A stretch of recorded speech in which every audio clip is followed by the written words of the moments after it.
Roberts thing. I don't have a speech. Okay, I do. Wow, this is really exciting. And I forgot, it said put your heels on before this starts, and I forgot. So it is so great being 55 now, I don't care.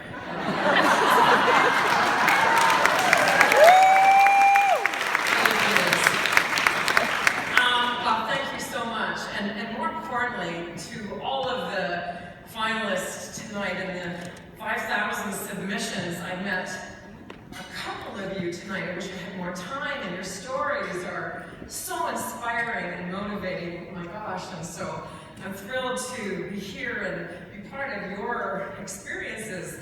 And I love almond butter, so good for you. This is amazing. They're great stories.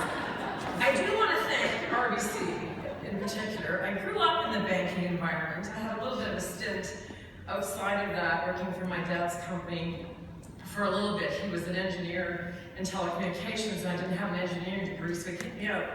But so I went back to banking, and it was a great training ground, don't get me wrong, but they fired me. And it was not RBC, it was that big green chair people, but I want to acknowledge RBC for taking this opportunity to acknowledge entrepreneur women. Somebody said to me not long ago, like, why do you have these top 100 most powerful women in Canada and these entrepreneur awards? Where are the men awards? And I think, are you asleep? Because you have it all, and we're just trying to get there. I also want to acknowledge, of course, the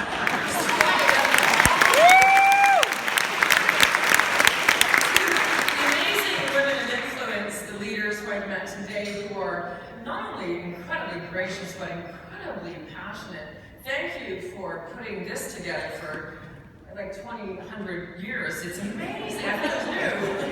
So I also want to thank Deloitte, and this is not an opportunity, Deloitte, for you to call me and get more consulting fees, so don't even think about it. But Deloitte was, when we first started the company 13 years ago, you know, we're in the financial services industry. We're fintech before fintech was a word. And so we try to avoid it because it's the word of the year, or the decade, I think. But you know, we met with Deloitte, so we thought we're in the financial services, we gotta do something smart, so it gives ourselves credibility. A startup in financial services is like evil. It's hard to be a startup in financial services because of the regulatory and risk environment. Fortunately, it was well before 2008, the crisis, before the pendulum shifted in the risk world. It was smart. It was just luck, really. But Deloitte was really helpful. We picked them because they gave us integrity and transparency. And going into a business as a startup, you need that. You're a new person, and all you have is your ID and a piece of paper, and maybe, in our case, $3 million of capital. And they helped us say, here, you know, it's okay, Kathy, to be incredibly outspoken and transparent, but you've got to put that in front of people. And they helped us get there when we were nothing. And helped us get our first big bank contract. And so, thank you, Deloitte, for being those people that held us to our integrity position. I'm not kidding, you're not getting another consultant fee out of me next week. You know, when I started this company, I was fired from a bank. I was already formulating this idea. And the bank had said to me, and don't get me wrong, I love this training ground. It taught me a lot about being conservative with an entrepreneurial spirit. And the bank kept saying to me as an executive, Kathy, this is their word, your informal style is just not working for us. I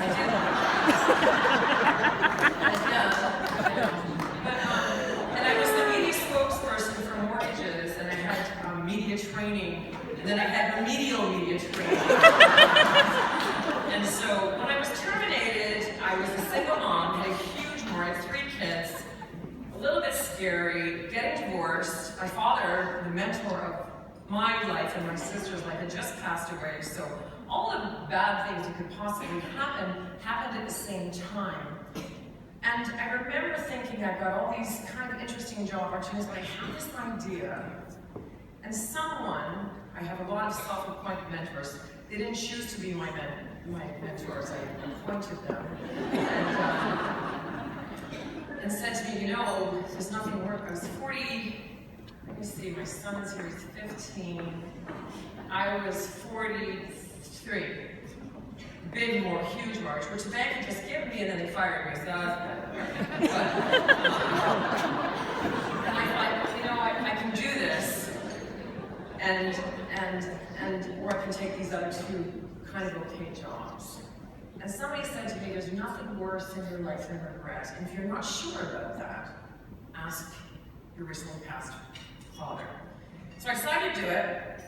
And, you know, I spent a lot of my time mentoring women. It's a big deal for me, more so now than, of course, in my first 5 years, but it's a big deal for me. I will dedicate the rest of my life mentoring women. I take this very seriously. I write a blog. I'm on the Council of the Canadian Women's Foundation. These things are important to me because I don't know what happened and how being a feminist became a bad word. And so, you know, I don't know what it's about.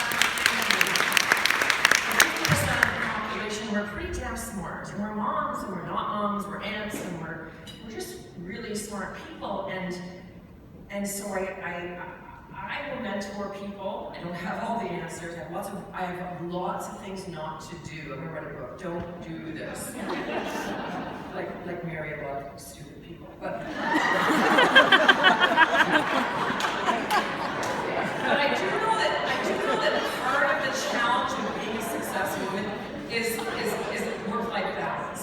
I spent the better part of my career being the most guilty mom on the planet. I worked really hard, particularly for the bank, on rewards. and I worked, of course, much more harder when I started my company. But I spent a lot of time feeling guilty about being a parent. And I don't think I feel guilty as being a parent just because I'm a woman. I think as parents, male and female, we feel guilty. My oldest daughter I have 3 children. My oldest daughter, Rochelle, is here. I keep telling her she's 30, because if she's 34, then I'm a little older, but she's my middle daughter's in university in British Columbia, finding herself, not sure what that's going to be, but she's adorable. And my youngest son's here, Mackenzie, and I remember them both. We went on a family trip, and I said, I haven't had great success, and I need to apologize to you. There's things I've missed, and this is about 5 or 6 years ago, and they looked at me like I was insane. Mom, what are you talking about? You have been the best mom ever, and there's nothing we missed. And I thought, holy shit, I made this up in my head. I took this word, and I spent a long time talking to moms, single dads, parents who have little kids, and say, you know, sometimes in our lives, 80% is okay. It's about the commitment. It's about the conversation. It's not about the hours all the time. And you know, I wasted 20 years of my life feeling like I could be a better mom, but I had to do this too. Waste of energy. I want to thank my children for not only helping me see the light, making me a better human being, loving me unconditionally. You are the inspiration. You are my legacy. I remember my dad saying to me, you know, you can walk through a cemetery. It never says world's greatest banker. At the time I was a banker. It never says world's greatest banker, Kathy. It always says world's greatest mom, world's greatest husband. That's the legacy of your life. Thank you for being a legacy.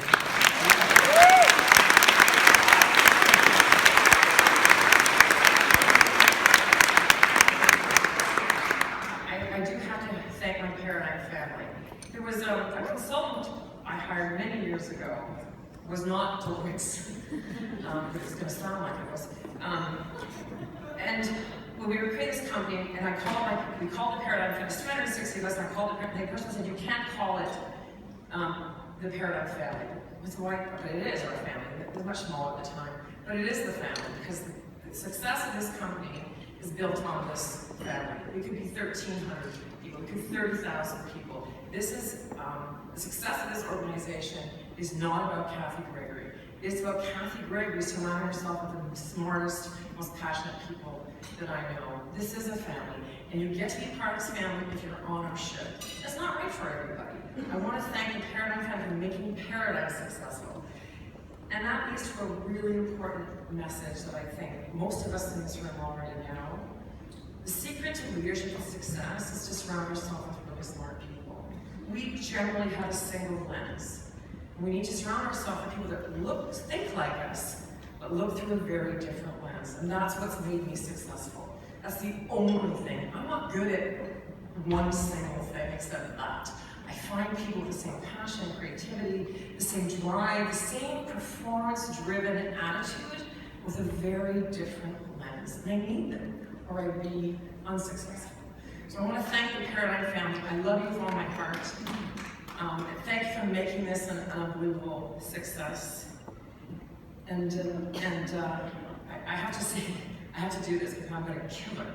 My sister's here, my sibling. She came tonight. I love her to death. She's older than me, like a lot, like 18 months.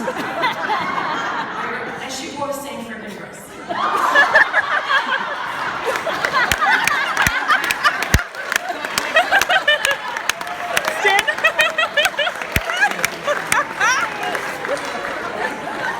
My sister and I are all that's left in this family, and she is part of the Paradigm family. I want to thank you, Karen, for being my strong supporter. We are a family of Gregory's, and we're all that's left, and thank you for being my biggest supporter for the 37 years that we've been alive. So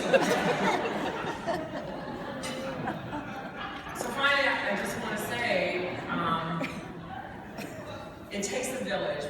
This is my favorite saying. It takes a village, whether it relates to the Paradigm family, my family, or this entrepreneurial movement. It takes a village to help us be better entrepreneurial women. I dedicate this award to two groups of people. Number one is my beloved Paradigm family, and number two are the men in this room who showed up to celebrate female entrepreneurship.